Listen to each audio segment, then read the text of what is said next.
Smartphone ও ইন্টারনেটের যুগে হাজার হাজার অডিও ক্যাসেটের এই দৃশ্যটি দেখে মনে হবে এটি হয়তো অডিও ক্যাসেটের এক জাদুঘর, যা দেখা মাত্রই কেউ কেউ ফিরতে পারেন হারানো অতীতে। স্মৃতির পাতায় ভেসে উঠতে পারে আধুনিকতার ছোঁয়ায় বিলুপ্ত হওয়া বিনোদন মাধ্যমটি।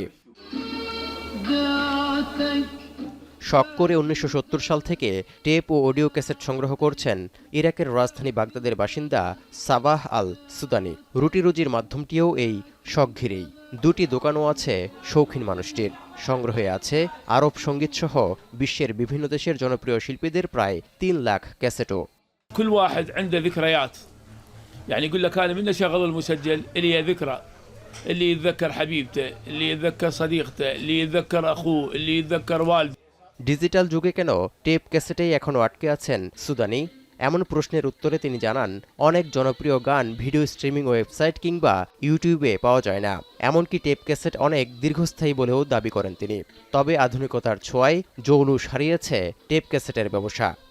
والكاسيت ايش قد ما يشتغل ما يتلف، عمره طويل من ال70 انا اقول لك عندي كاسيتات ولحد الان تشتغل। অতীত রোমন্থনে সুদানির দোকানে প্রিয় গানের ক্যাসেটের সন্ধানে আসেন অনেক গ্রাহক। তাদেরই একজন আহমেদ ইয়াসিন, যার কাছে এসব টেপ ক্যাসেট ঐতিহ্যের বাহক।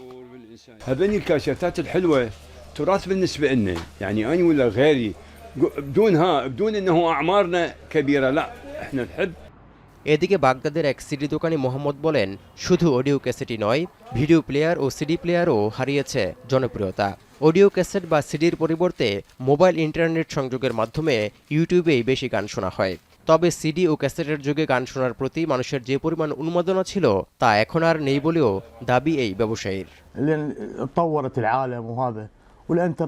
তৌহিদুর রহমান, এখন বিশ্ব।